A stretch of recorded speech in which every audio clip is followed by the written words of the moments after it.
ओम नमः शिवाय. कथा श्रावण सोमवार शिवामुठीची. आटपाट नगर होतं. तिथं एक राजा होता. त्या राजाला 4 सुना होत्या. 3 आवडत्या होत्या, एक नावडती होती. आवडत्या सुनांना तो चांगल्या चांगल्या वस्तू आणून देत असे आणि नावडतीला जेवायला उष्ट खरकट, नेसायला जाडे भरडे, राहावयास गुरांचे घर आणि गुराखांचे काम देत असत. पुढे श्रावण मास आला. पहिला सोमवार आला. त्या दिवशी त्या नावडतीची नागकन्येशी आणि देवकन्येशी भेट झाली. ते कुठं जात आहेत अशी विचारणा केल्यावर कळालं, महादेवाच्या देवळात शिवामूठ वाहायला जात आहेत. नावडतीने विचारलं, त्याने काय होतं?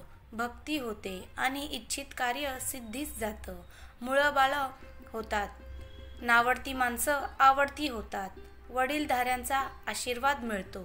यानंतर नागकन्या आणि देवकन्येने नावडतीला विचारलं, तू कोणाची कोण?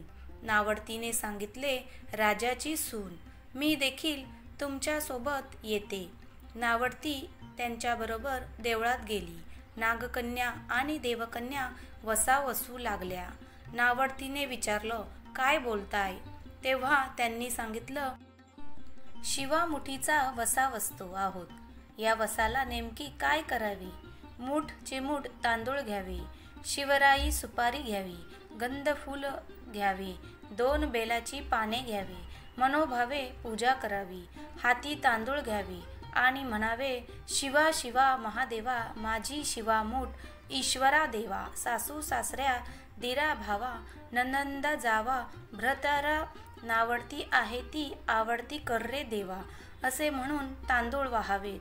संध्याकाळपर्यंत उपास नाही निभवला तर दूध प्यावं.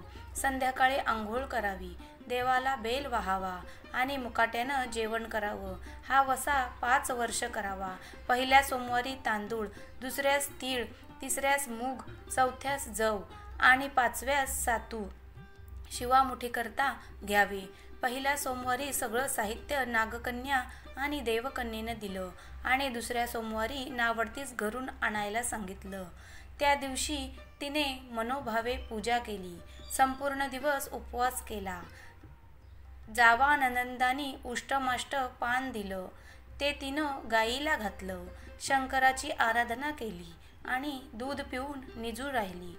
पुढे दुसरा सोमवार आला. नावडतीने घरातून सर्व सामान घेतले.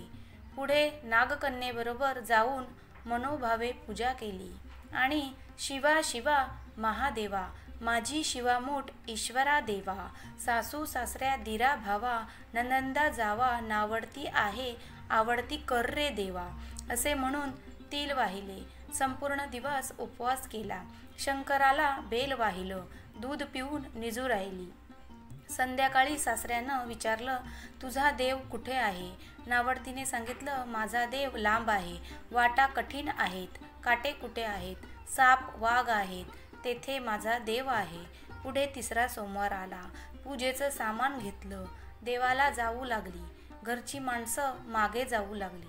नावडती, तुझा देव दाखव म्हणू लागली. नावडतीला रोजचा सराव होता. तिला काही वाटलं नाही. परंतु सर्वांना पुष्कळ काटे कुटे लागली. नावडतीची दया आली. आजपर्यंत रानात कशी येत असेल कोण जाणे. नावडतीला चिंता पडली. देवाला प्रार्थना केली. देवाला तिची करुणा आली. नागकन्या देवकन्यासह वर्तमान देऊळ सुवर्णाचं झालं. रत्नजडितांचे खांब झाले. सगळ्यांनी देवाचं दर्शन घेतलं. नावडती पूजा करू लागली. गंध फूल वाहू लागली.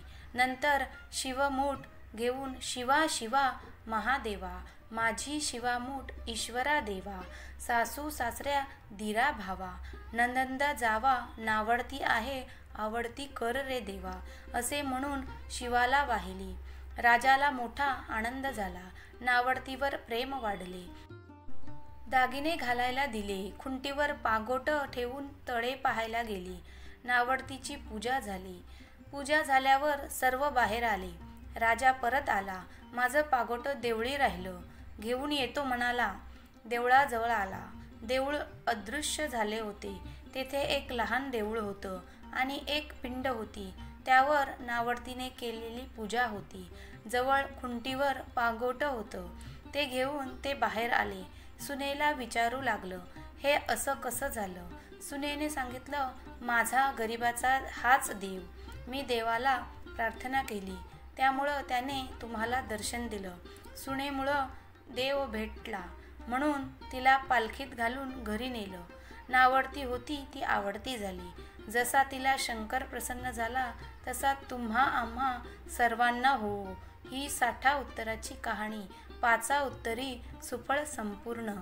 ओम नमः शिवाय.